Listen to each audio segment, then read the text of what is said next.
Good morning, good afternoon, and good evening to wherever it is in the world you are streaming here on Twitter, as well as those of you on YouTube. Some of you have been going over to YouTube lately. I can't say I can see the comments over there, but hope you do enjoy the broadcast at the very least. It's Friday, people. Friday, February 6th, 3:17 p.m. Pacific time. It's payday here in Los Angeles. You guys know what that means. But it's also last day of the week. Got some shit to talk about. Got a full slate of NBA games as we head towards Super Bowl Sunday. Got some of you getting ready to get off work. Happy hour. Thanks for spending it here. I just got out of the shower in the jacuzzi, which is why I'm having a good hair day.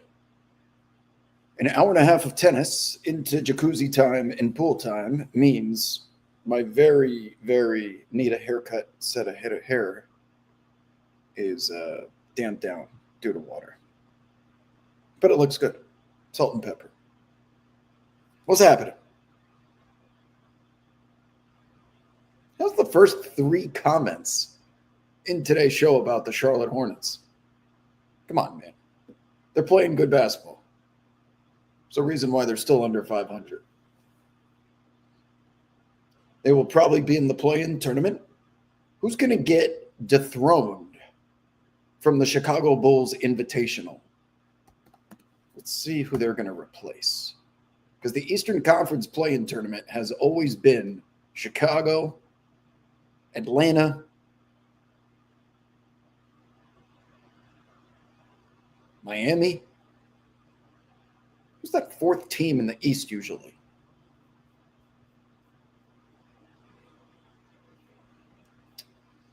Let me pull it up. Give me a second. Well, oh, the Magic. Oh, God. Some of these teams suck. Charlotte's 24-28. Here we go.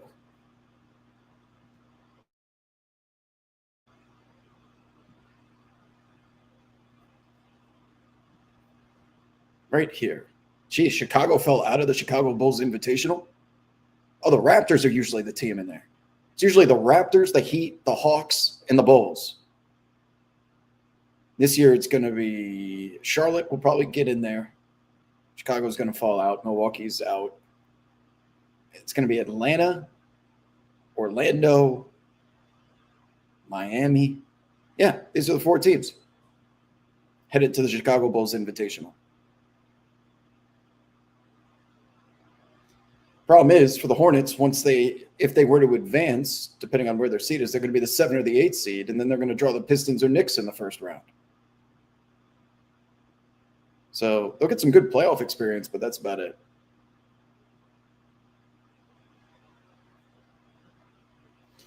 Anyways, welcome in, my friends.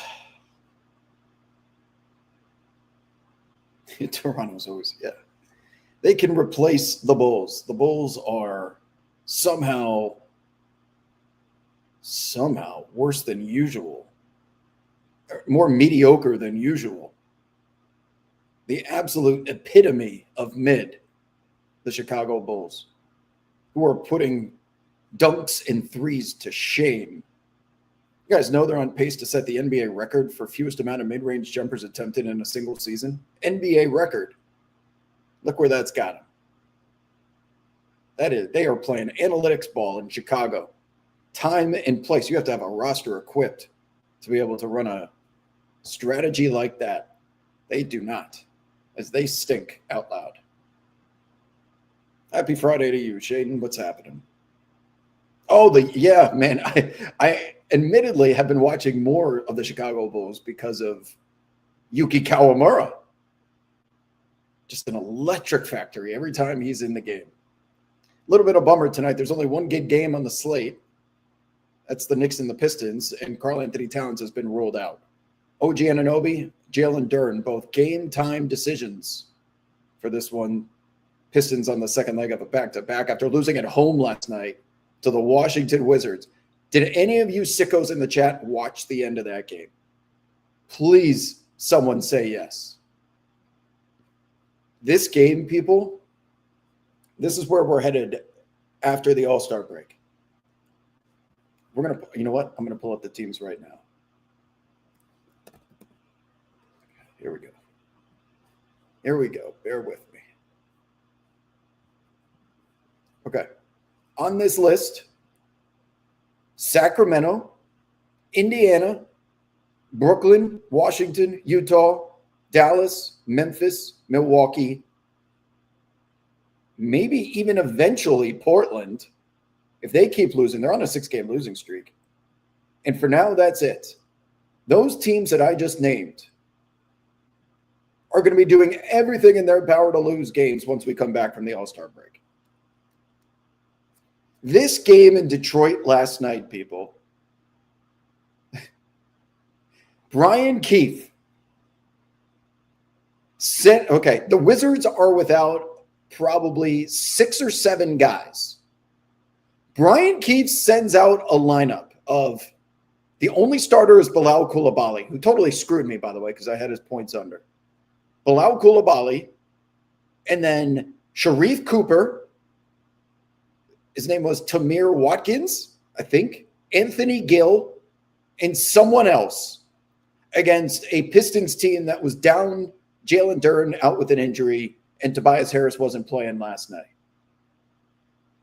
There is a moment where Bilal Coulibaly is passed a grenade on an ATO. He's got to be 35 feet away from the rim, and he just throws the ball over his head, and it goes in. This Washington Wizards team was so bad, they couldn't get a single look at the rim that wasn't a grenade three. And every single one that they took was a bucket. Bank, bank, bank. And they would not stop going in. And you could see the Wizards bench. Trae Young was in street clothes. He was laughing. They were on the ground howling at how funny this was. They didn't put Alex Sarr, Keyshawn George, or Bub Carrington back into this game. In the fourth quarter, they let these, with all due respect, other guys play the entire fourth quarter as Detroit was relentlessly putting pressure on them, full court pressure, Cade getting anything he wants. And the Wizards would not stop making threes. And they weren't even trying. They were just, got to get rid of this ball, otherwise it's going to explode, and it would just go in. For 4 straight minutes, they made Hail Marys. Then the Pistons started intentionally fouling. They put them at the free throw line. The Wizards didn't make a single free throw. These guys suck so much, they didn't make a shot. And then because they missed so bad, the ball would shank out to the 3-point line where they just chuck it and it goes in. They were 17-point underdogs. It was the most ludicrous end to a fourth quarter possible. I don't even think they were trying to make them. And then in Atlanta, Lauri Markkanen, with the Jazz only dressing 8 guys, not back in the game for the majority of the end of that fourth quarter. He's just sitting on the bench in his warm-ups. And the Jazz had a chance to win it with Ace Bailey coming off a pin-down screen at the buzzer on a fadeaway. It was a tough shot. Doing everything they could to make sure they lose that game. If you are one of these teams on the screen, you're going to be seeing finishes like that, where these coaches are putting in all the two-way guys and letting them figure it out on the fly. And they're going to use the excuse of, we wanted to get a look at some of these guys.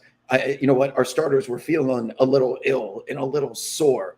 The tanking that we are about to witness is going to be unprecedented. 1, Sacramento, Indiana, especially now with the protections on the pick for Ivica Zubac, Brooklyn, Washington, Utah, Dallas, Memphis, Milwaukee, and even potentially Portland with their restrictions. Every one of these teams is going to end up shamelessly tanking by the time we get to March. I could not believe the lineup the Wizards put on the floor. I could not believe Lauri Markkanen just sitting over there as this game was back and forth in Atlanta down the stretch.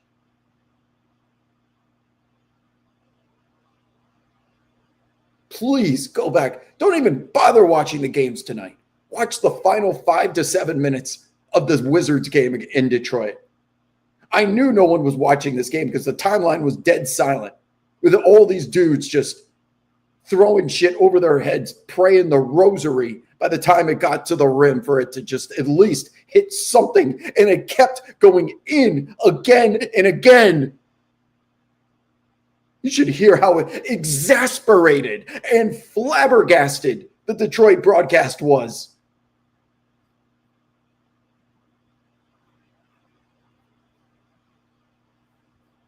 Good stuff. Only the NBA. Honestly, timeline's been crickets. No one's watching the fucking games. Can we get this off? Can we get this off our chest, please? At least my chest. Unless you guys are fellow sickos, so it's not you. Nobody's watching the fucking games. For years, all we heard was fans want analysis and breakdown of basketball on the broadcast.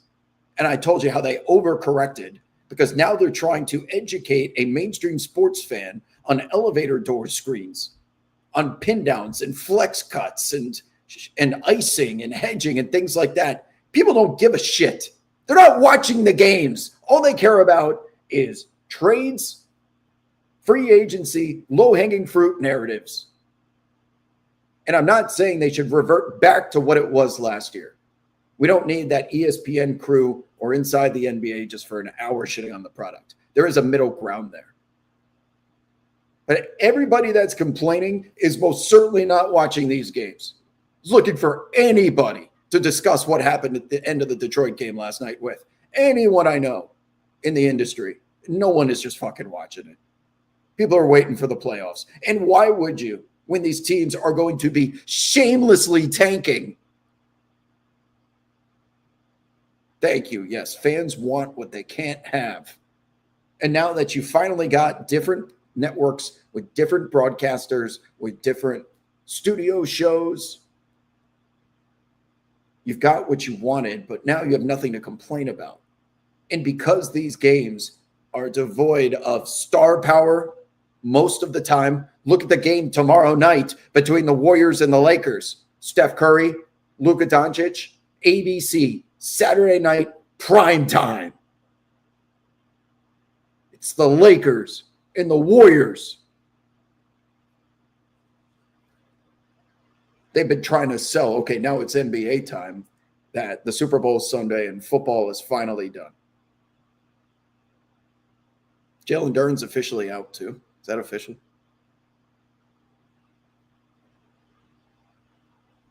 Let's see. Is it on the... oh, okay, we don't have. But anyway. Lakers, let's see. Just making sure. Give me a second. Tomorrow, Warriors, Lakers, 5:30 p.m. Pacific, ABC. And after the game that the Warriors had last night, did anybody catch that in Phoenix?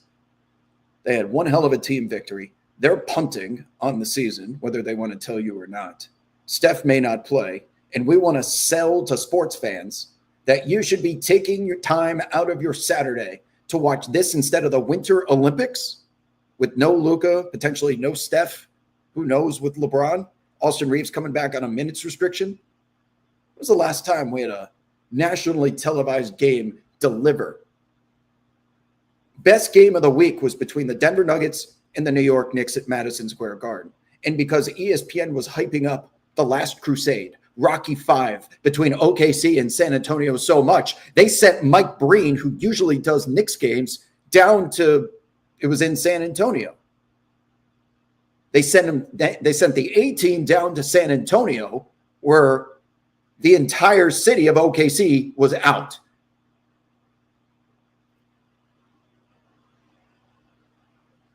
They can't get it right.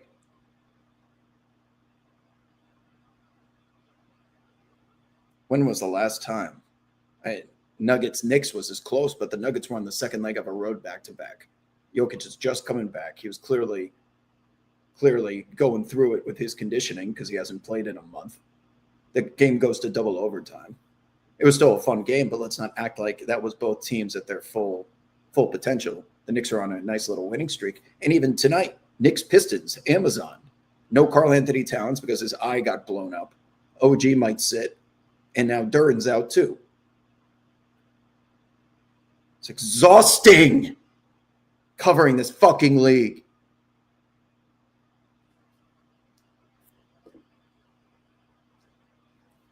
Sorry, that was a lot of yapping. Can't you tell my favorite hobby is complaining? And I think the older you get, the more you want to complain. It's just natural. It's fun.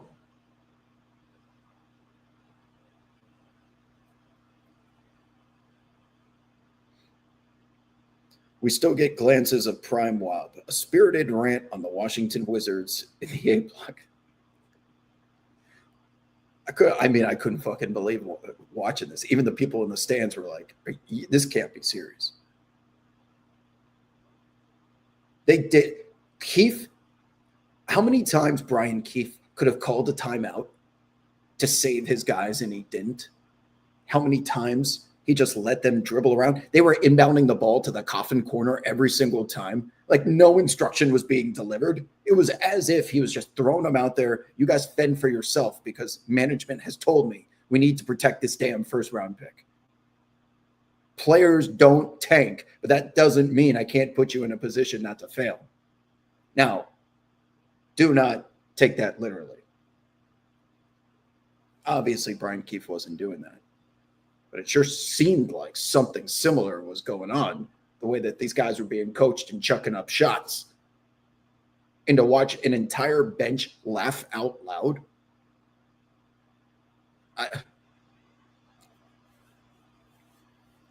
This was in Detroit, by the way.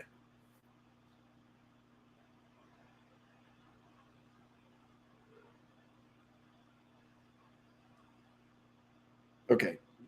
See, Chad, you can't come in here and lie to me. Jalen Duren's not out officially yet.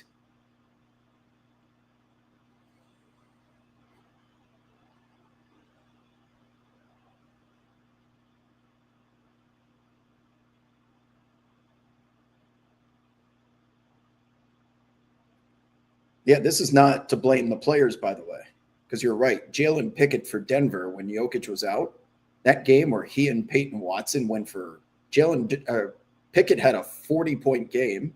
I think Peyton Watson was in the 30s. He was the Western Conference Player of the Week.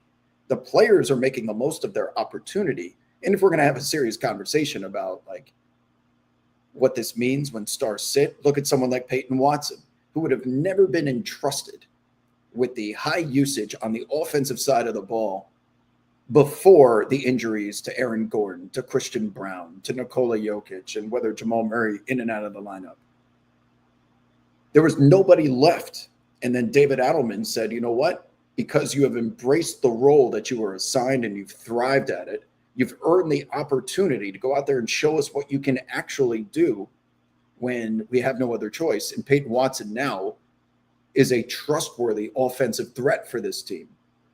So it's always a blessing in disguise when starters don't play. But I was speaking more towards when I was complaining, how many people are expected to understand and enjoy that?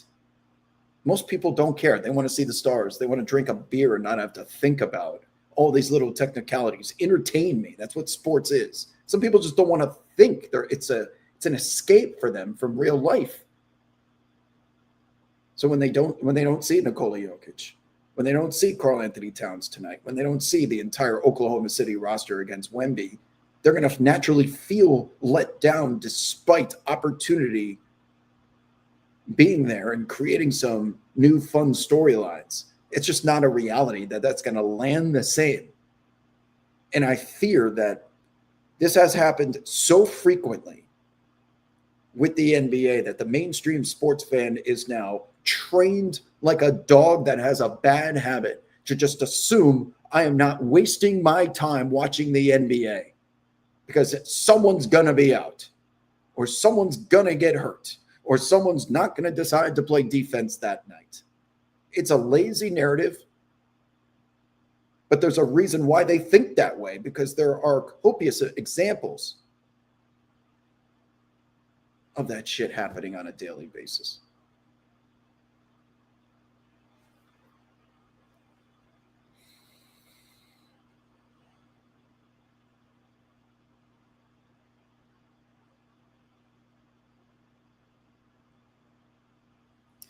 Prince of Pick says the coach's playbook is not interesting to the average viewer. They have some of the technology that Amazon Prime has available in that studio. So it's two floors.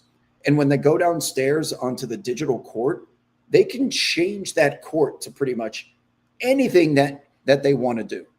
They're not limited to just drawing up like whiteboard plays. They showed us a drone 360, I think they called it Amazon or Prime 360 or something, in a game with the Toronto Raptors.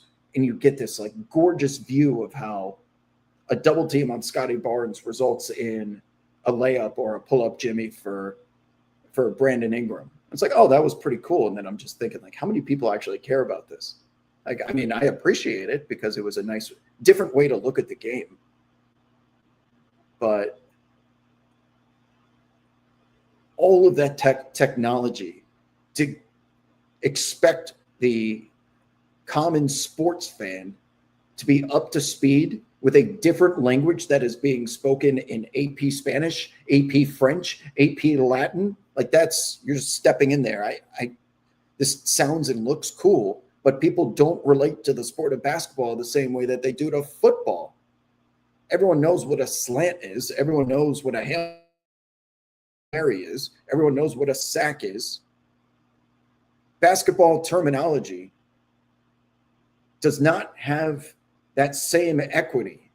And for these studio shows to continuously like go into textbooks in teaching us the game, it's going to appeal to a very, very like ball is life crowd.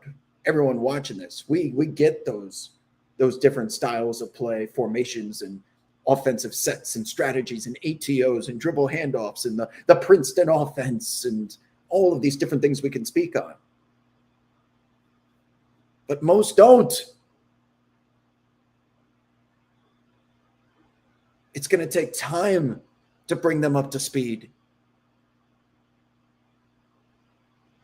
And I just worry that these broadcasts are a little too online and they're overcorrecting based on 100 people responding to a viral video. We want basketball talk. We want basketball talk. 100 anonymous commenters with SpongeBob avatars do not represent the millions and millions of people that Nielsen has built an entire business on in determining which content has the most eyeballs.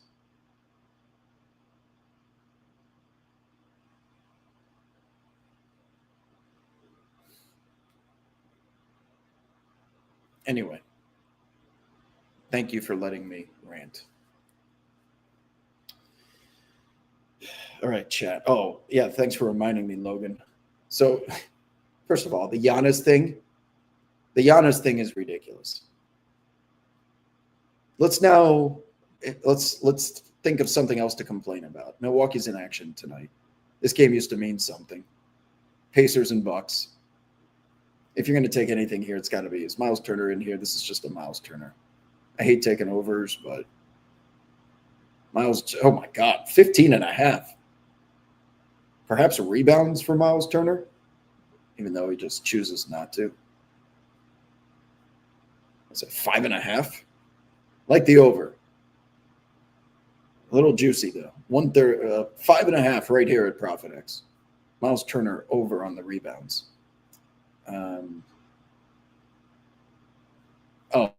Okay. So let's now discuss Giannis. Okay. So he's got the audacity. First his partnership with that other exchange today that he dropped. But let's talk about yesterday first. Yesterday, after the trade deadline passes, he decides to tweet the Wolf of Wall Street scene where I'm not fucking leaving. First of all, Giannis, do you know how that movie ended? Do you know what happened in the next scene? The FBI essentially kicked down the doors and he ended up in jail. Number two, he has been playing both sides now perfectly for almost a year. And because people cannot think for themselves, they are trapped in echo chambers and victims of groupthink. Milwaukee Bucks fans or Milwaukee sports fans have this, they have this mentality that everyone is out to get them, that the media is conspiring to get Giannis traded from the Bucks. To Giannis's credit, he has continuously told us, I love it here. I want to play here. His actions have backed it up too. Right? I get that part of it. But he's a genius at playing both sides. Because while he will say those things publicly, behind closed doors, he's telling his agent and his management team, this is why I pay you. So you get to be the bad guy. I'm going to be out here and saying, don't trade me, Milwaukee. Don't trade me, because I want to continue to be the standard bearer of loyalty that I have always been. Even Damian Lillard fell victim to the whole don't run from the grind. You know what? I need to run from the grind and go to Milwaukee. Not Giannis Antetokounmpo.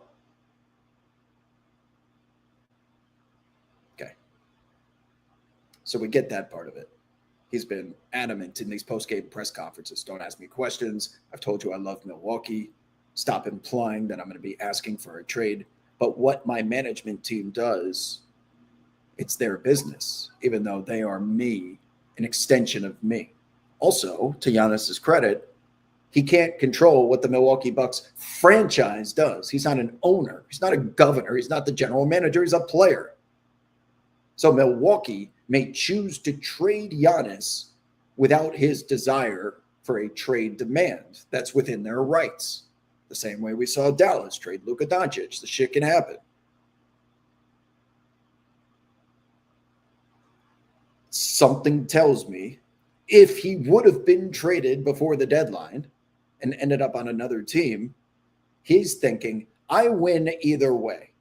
I win because if I get traded, I get to go join a team while I'm still in my prime and instantly turn them into the championship contender. If that ended up being the Minnesota Timberwolves, like they are immediately the best team in the West, right? So he has that power. He has that option. And he can now start winning more rings.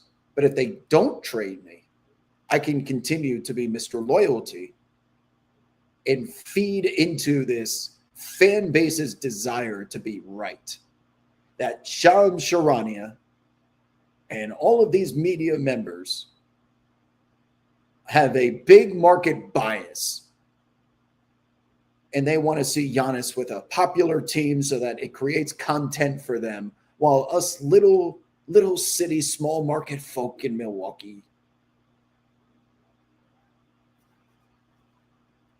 are once again being plundered by the big bad national media. So they use Shams as enemy number one. You also have Doc Rivers, who's, oh my God, Doc, you are so lucky. That you got Doc up there trolling Shams, saying, oh yeah, we don't know what's going to happen with him in the celebrity game. He might be put onto the trade block, which is obviously a jab.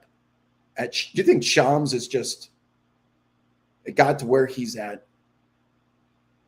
by just creating narratives and then getting agents to like back them up? And no, like he's being fed information by agents and front offices, then formulating a hypothesis that there is a likelihood that Giannis could be traded.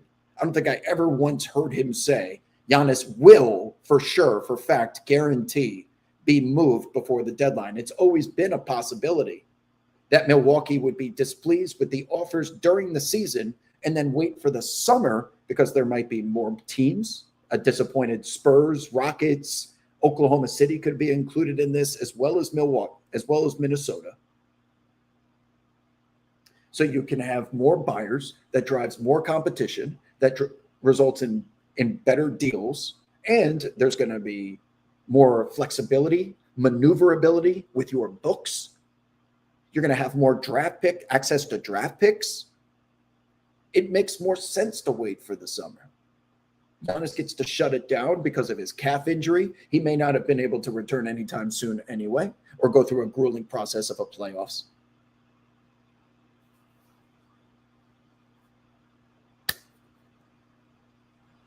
and continuing to manipulate these fans into thinking, you see, I told you I'm loyal. Viva Milwaukee! And people buy into it, and you gobble it up. If gullible was written into the sky, you would not only look, you would pull your phones out to take a video to put it up on TikTok. How do you not understand that they are playing both sides on this and keeping their options open while controlling good PR so that when he does inevitably leave, he will get a hero's welcome when he returns to the city?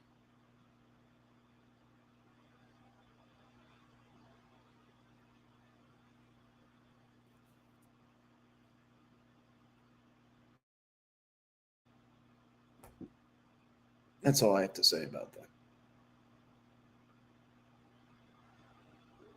This is not just us versus them.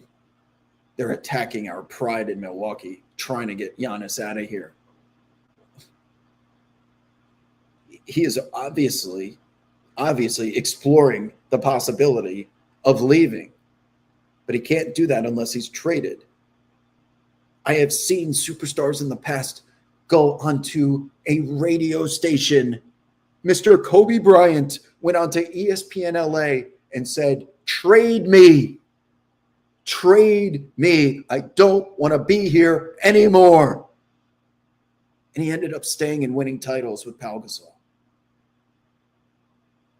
Giannis could very well return if Milwaukee ends up getting a top pick. Maybe it convinces him to see it out, and then it all works out. That also can happen. There's not some grand conspiracy here. It is a player who is a business entity doing good business in keeping all of his options open while rallying the troops behind him to continue to support him as long as he is there in Milwaukee.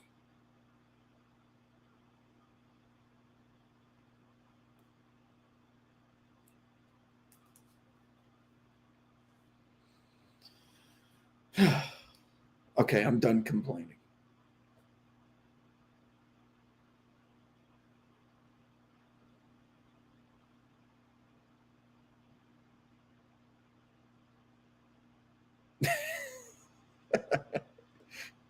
B block. Cooking. Am I not preaching though? Was that not facts?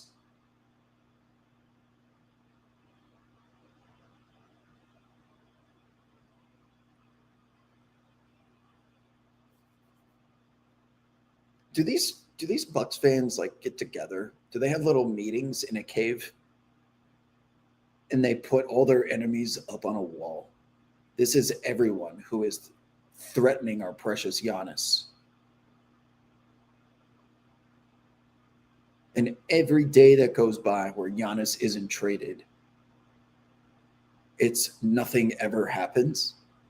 Something is happening behind the scenes.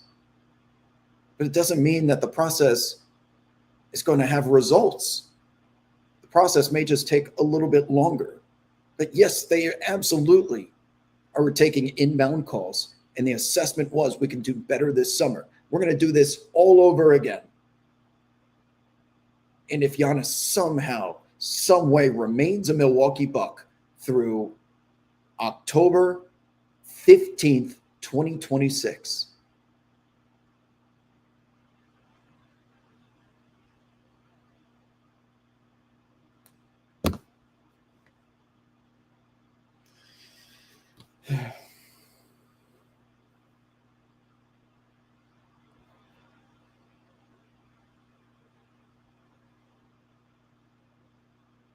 I forgot about that, Logan. Remember when Giannis duped everyone on that? That season was a failure diatribe after they got smacked in the first round. I forgot about that. They will. Soft, angry Dino in the chat says, it feels like Bucks fans will always back Giannis, kind of like the Blazers fans with Dame.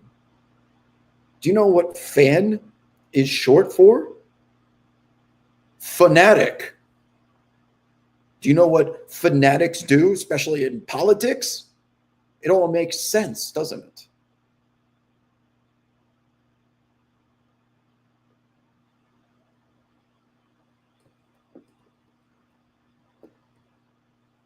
Of course, they're going to have Giannis's back. And even if Giannis wanted out, he would still get a hero's welcome. He brought them a championship, a glorious championship at that, with some of the most memorable moments in the finals. But he is choosing to feed the lust and never quench the thirst. That Bucks fan base that wants so bad for Giannis to remain loyal and defend the city against all of its naysayers. He will be the last one on the wall. This I promise you. This city will not fall until I do.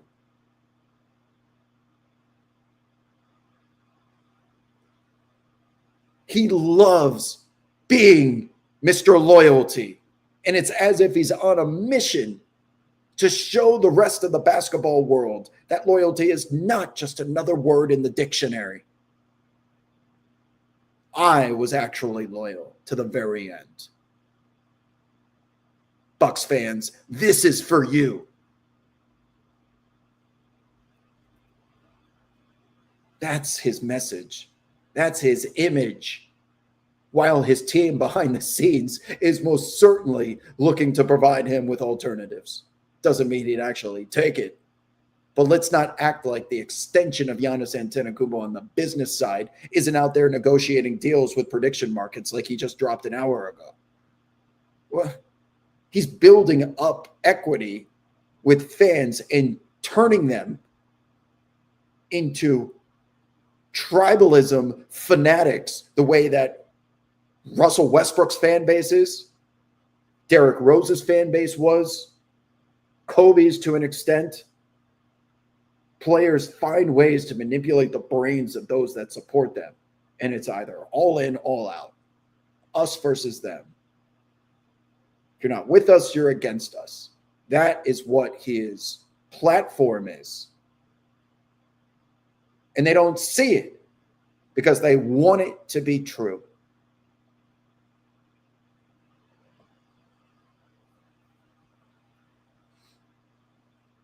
Carly says Shams starting as a teen right as Woj became a free agent star means that he always had more reality TV aspirations as opposed to being a journalist. Shams and Shefty are just notification content pushers for ESPN. It's all in the toilet. I will agree there that a lot of the news that Shams creates, do you notice how he drops it at exactly noon Pacific time?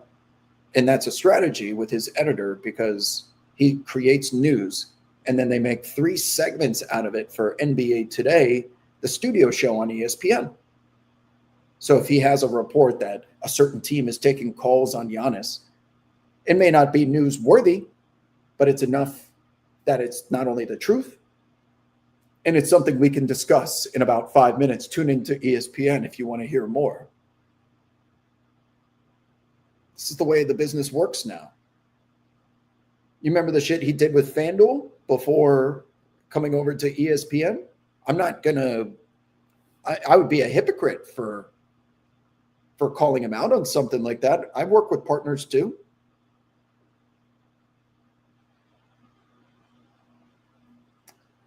Wasn't it like a Next Landing Spot was being promoted by Shams through FanDuel? Like, where will this player end up? And he's the one that has all the info.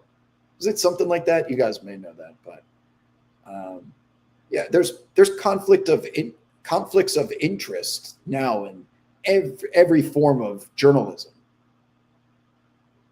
The old traditional journalism, where you keep all money away from content so that you have objective, unbiased opinions, is an endangered species.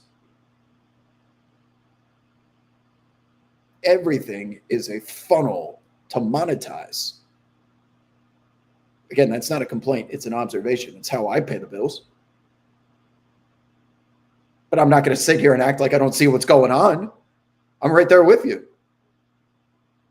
If you're able to pick up on that, I would, you know what, Carly and everyone else, I would prefer to be plugged back into the matrix and be one of those Milwaukee Bucks fans or someone that gets really riled up or euphoric about some piece of news that's dropped because I can just read it literally without thinking about the reason why it was published when it was. Because it's very clearly always coming from one of two places. It's either an agent or a front office. There's an agenda that's being pushed.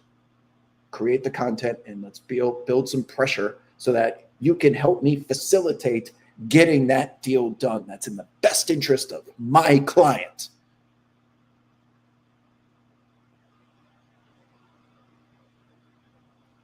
It's the way the business works. And you're damn right.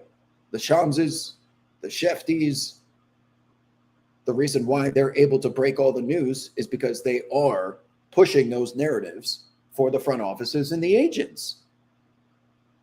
That's the transaction between the two. Shefty, I don't even know if those guys have free agents. I'm sorry, agents and front office guys on a payroll. Like, well, is that breaking a rule? No. Like, I'll pay you to give me the info because it's worth a lot to me. I get paid by the network. I'll compensate you by helping you push your narrative and give you some cash on top of it. Yeah, that's what's happening. I'm sorry, the cash part probably isn't happening. I'm just saying it's not what's happening, it's what's possible.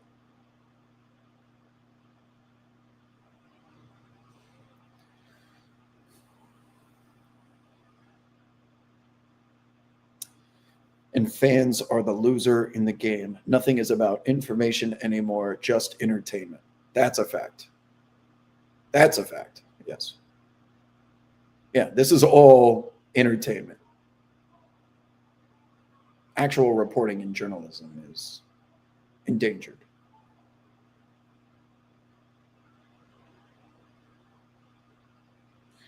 Danny says Shams had 20 Giannis tweets because he was being fed information that was worthy of 20 Giannis tweets.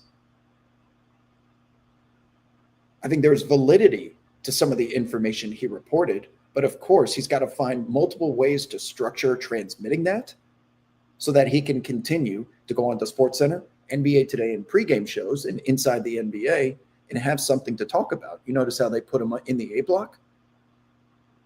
He has to have something of substance to be worthy of that. So not much has changed, but you know what? I did hear that the Minnesota Timberwolves placed a call to Milwaukee and are being aggressive in their pursuit of Giannis Antetokounmpo. It's a fact that is newsworthy, but it's like rumors are not always worthy of reports. But reports are equal to entertainment. So that's to your point, Carl. Yes, that is being transmitted for entertainment purposes.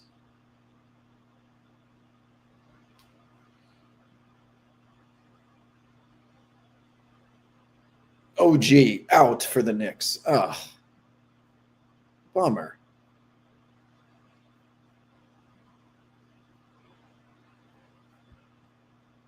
OG out means you're going to see a lot of Josh Hart. Deuce McBride out 6 to 8 weeks with his sports hernia surgery. Oh, Mikal. Clarkson. Who else is going to get minutes here for the Knicks? We're going to get some Landry Shamet minutes starting, probably. Where I'm looking right now is rebounds without OG. Where's Mikal? 3.5, 4.5. Oh, Jalen Duren out. My God. Jalen Duren out for the Pistons. Tobias Harris in for the Pistons. Tobias Harris rebounds right here, people, over 4.5. Where is Asar Thompson over rebounds? And I would assume Beef Stew over 5.5. I'm hitting at least 2 or 3 of those with Jalen Duren out. Right here, people. It's moving. You better get on it fast. It is moving. Beef Stew, 5.5. Tobias, 4.5. Yep. Those are going to be your rebounding leaders tonight without Jalen Duren over there curbying all of them. Still got time. ProfitX hasn't really updated it yet. But yeah, rebounding totals are where to go, not points. E60, SI, 60 Minutes, Washington sports team. They've been massacring my beloved sports investigative platforms for years. Carla, you forgot Outside the Lines was the biggest one. Can you believe they had me as a regular on that show? I asked them. I asked the actual producers there. Like, you guys you're journalists. Why do you keep bringing me on the show? For some reason, they loved me. Like, I don't have any actual journalism to report here. They put me on at the end, like once a week. I'm still to this day confused as to why, but back in like 2017, that, by the way, was one of my strategic decisions in building a content career when I moved back to New York. It was to do buckets, but also I knew of the ESPN's Seaport studio that they were building. So I got my apartment right across the street, and I told ESPN, if you ever have someone that is unable to show up for a hit and talk hoops, I'm right across the street, and I'll do it for free. Just hit me up and I'll walk over across the street. And that turned into being the smartest decision, because I got like 25 to 30 calls. The main channel, ESPN2, that was a way for me to continue to build the platform and the legitimacy of the brand. And it wasn't even close to being a burden. I was free and I was in close proximity. So just making myself available, I would say, was a huge contributor to really getting to the point of whatever it's at now.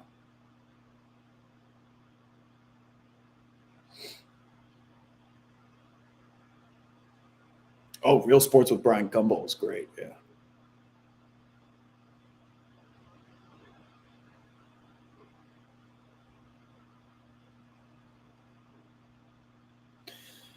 Yeah, we have Pablo, and I'm a big Pablo fan for sure. He's a great dude. I would tell him this if he was sitting in the room, that I think his work is so solid that he should be focusing less on getting everyone on the internet to like him and approve him, because he does a lot of like self-promoting. And I think if you want to be a true objective journalist, you kind of have to let people just say shit about you without having to respond or dunk on everybody. It's just a personal opinion. And again, what he's doing, the stuff that matters, he's doing it great. But I think he has real potential to resurrect and revitalize what some of you were talking about in the chat with a lot of these programs that have been taken off the air. His is rising and has staying power.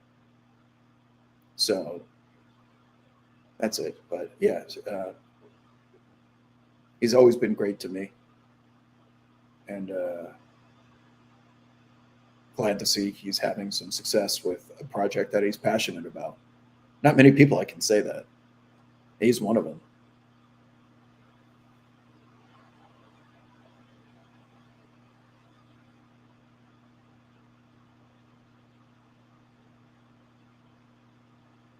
No, Tobias was out for yesterday's game. Probably with anticipation of being made available. It was against the Wizards. We don't need him, right? And then you end up losing.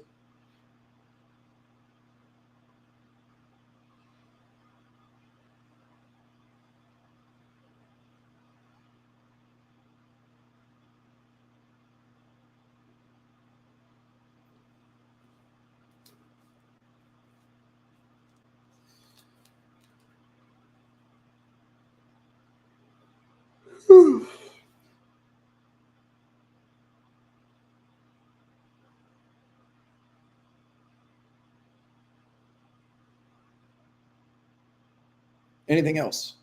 Got a couple of minutes left. It's almost my nap time. Can't you tell? Us boomers I take a first quarter nap. I don't know why. But as soon as I start trying to focus on East Coast first quarter basketball, I black out for 10 minutes. Like complete blackout. And I'll do it in the chair and then Wake up, 10 minutes, in and out. Carla, you better get used to that as you approach boomer status. Involuntary naps, where your body says, we're taking a nap. Whether you're ready for it or not, your body just shuts down. Emma asks Wab, how do we fix the Bulls? It's just clearly never going to get fixed as long as Reinsdorf's there. It's just using it to make money. He loves that team, though.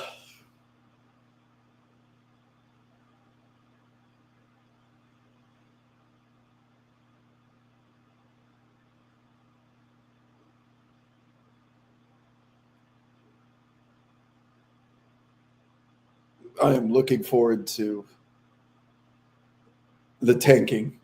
This will be the worst year of tanking. It was bad last year with Philly, the year before that with Dallas.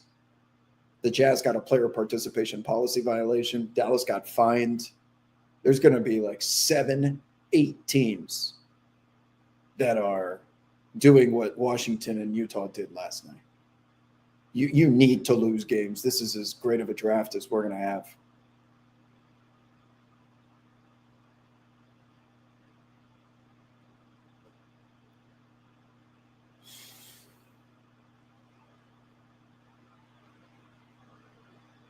Yeah, but Emma, the thing is, they don't need to do anything. Similar to the Knicks, that building will sell out. The Bulls have some of the best attendance because of how much of an attraction the Bulls are in the city.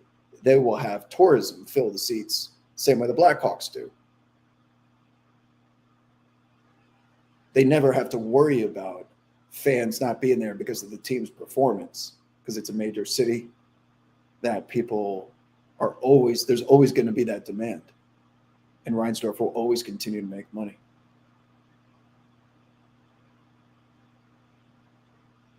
Carla, you just started Mad Men? You just started Mad Men? How lucky are you? That's a Mount Rushmore show. When does it get good? Just keep watching. It is an incredibly sharp show.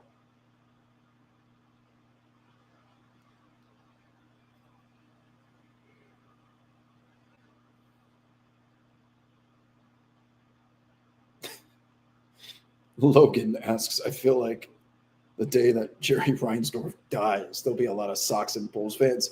It's not like Ireland with the Queen. It won't be like that. But he's obviously using these sports franchises as for-profit ventures when some of the most successful teams usually are gazillionaires that are willing to spend and build something, expedite the building of something that takes most other franchises years of organic internal development.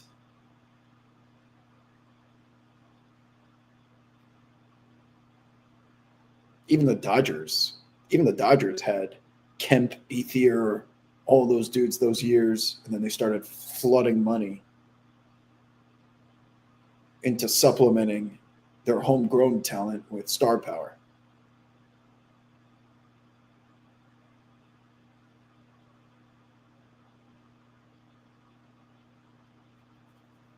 Who else is a for-profit venture? Pittsburgh Pirates, Oakland A's, and the Kroenke family. Sports are their business. Sports are their business. So the Avalanche, the Nuggets, Arsenal, the Rams, it can be done that an owner is looking to make money and also be successful. It can be done.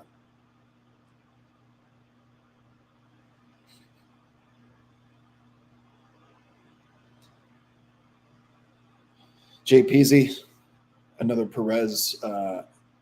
Jamal Murray is my favorite player in the league that's not a New York Knicks. So him finally being recognized as an all-star, he probably should have been before it. Yeah, it's finally worthy. Mount Rushmore is Sopranos, Mad Men. This is dramas. Sopranos, Mad Men. What's the other obvious one? The fourth one's always the debatable one. Breaking Bad / Better Call Saul. And my fourth one is ER. But I can also make the case for like Fargo, Boardwalk Empire. You have to have at least 5 seasons to be considered 5 seasons of excellence. Otherwise, you end up like Game of Thrones or The Wire, where 1 season ruins everything.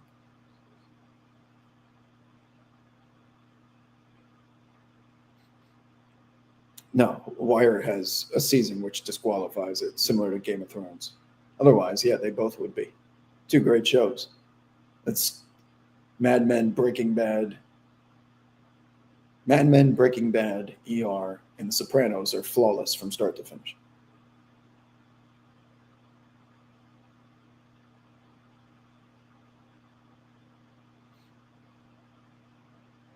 Remember the Brinks truck, Murray. He saved that's why he's my favorite player. That was back before I had money. I had a big ass bet on the Denver Nuggets to win that series in the bubble against the Utah Jazz. And I bet it when they went down 1-0 because the Nuggets were heavy favorites. Jamal Murray, that performance, man. Oh my God. I will never forget it. Thank you, Jamal. Saving my ass.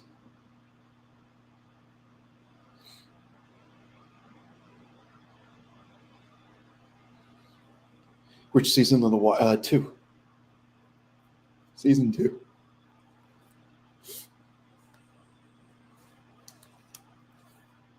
True Detective can't be on there because it's an anthology and it has a terrible season.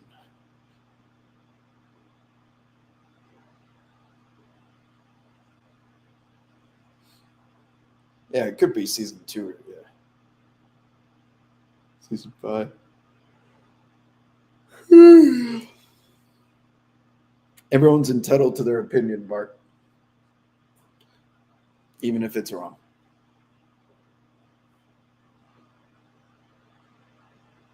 On that note, it's weekend time. I'm going to go get ready for Knicks Pistons, get something to eat, go out on a date this evening. If there's a police chase between now and roughly 8 o'clock, you know where to find me.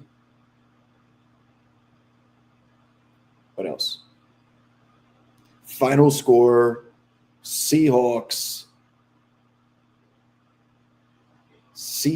20, New England 17.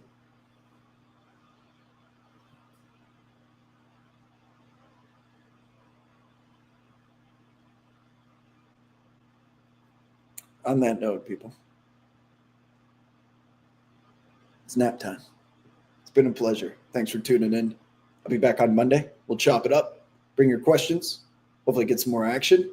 Something to talk about. Get ready for All-Star break. Adios, my friends.